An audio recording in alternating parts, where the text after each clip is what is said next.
So as I mentioned in our last video, in working with the endocrine system, we covered the cervical balance and the first 4 endocrine glands. In this particular video, we'll work on the remaining 3 endocrine glands, and I'll give you some of my concluding thoughts around the attunement process at this time.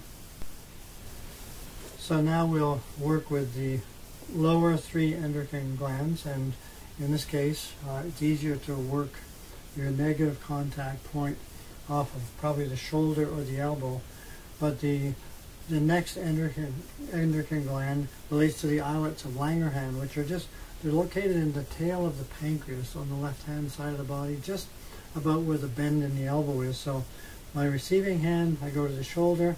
My giving hand, or my dominant hand, I just find this spot on the side of the body. And as some of you are aware, particularly if you have a situation with blood sugar, the islets of Langerhans play a role in the insulin balance in the body. And so in providing some balance in this area, it hopefully helps bless that area a little bit in relationship to the sugar balance in our body. But it's a vital part of the endocrine system, and the balance of it is just naturally a part of working with the balance in the other endocrine glands to help balance and activate all the hormonal systems in the body, through which each of these glands represent something. So after I've worked with the balance on the islets of Langerhans, you almost follow the same line right across the middle. You go a little bit, just a teeny little bit below it, and the adrenals sit like 2 little hats on top of the kidneys. And the adrenal glands, as we know, play a major role in boosting up our energy. If we really got to take off in a hurry, runners, athletes, they don't have adrenaline going for them. They don't do too well in a race. But also things such as anger and real upset feelings, they will activate the adrenals, and the adrenal glands then pump excess adrenaline into the body, and it's a real plus, and it's a great friend when it has a specific use. But if it's just sitting there turning over through anger or deep resentment, then that excess adrenaline usually will have some kind of effect on the heart and circulatory system, because it can be a vasal restrictor. And it can also cause, as many of you probably know, an upset stomach, because the excess adrenaline in the stomach and then down through the gastrointestinal tract definitely causes digestive and bowel problems, at least from my standpoint, they do. So the balance of the adrenals, and like I said, there's little hats. So just either side of the midline, vertically and horizontally, they just sit there, and you begin to get a feel for them. But and you're back to that sensing again. Okay, there's a sensing of heat in my hands, possibly that's it, and I'm waiting, and both hands feel the same. Then that's the point of balance, and you can move on to the next connection. And the final glands in the endocrine system in particular relate to the gonads, either the ovaries or the testes, the reproductive organs. And of course, if you're working with a woman, they're going to be in the lower pelvic area, just inside the pelvic cavity on either side. And generally, you'll have to work on one side and then the other if you're working with a woman. And a good negative contact point for them is the bend in the elbow. And here, once again, the whole aspect of procreation is very much a part of what these glands are for.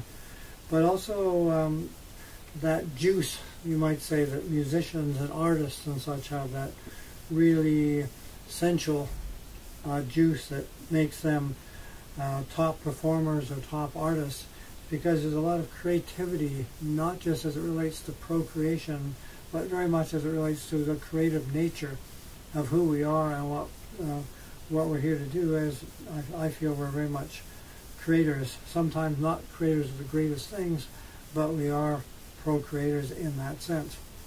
So once you've established a balance between all of these various endocrine glands in the body, which usually will create a sense of deep relaxation in working in a native shelter where I volunteer, often the men who are there, they will fall asleep during that process. And in my own practice, clients generally will fall asleep, which indicates that deeper sense of relaxation. And I feel out of that, that's where there's a greater potential for healing. So now I'll go back to finishing with a balance at the cervical area, just to make sure that the circuit breaker didn't shift while we were working on the rest of the endocrine system. So now, as we're just finishing up this process, just to make sure that the balance in the cervical area has held steady, because sometimes intensifying the current in the rest of the body through the endocrine glands, it will just vary slightly. So we just make sure that there's a balance when we finish. I make a couple of other comments. Generally speaking, it takes close to a half an hour in time to work with this process. I've just accelerated it for the purpose of this video.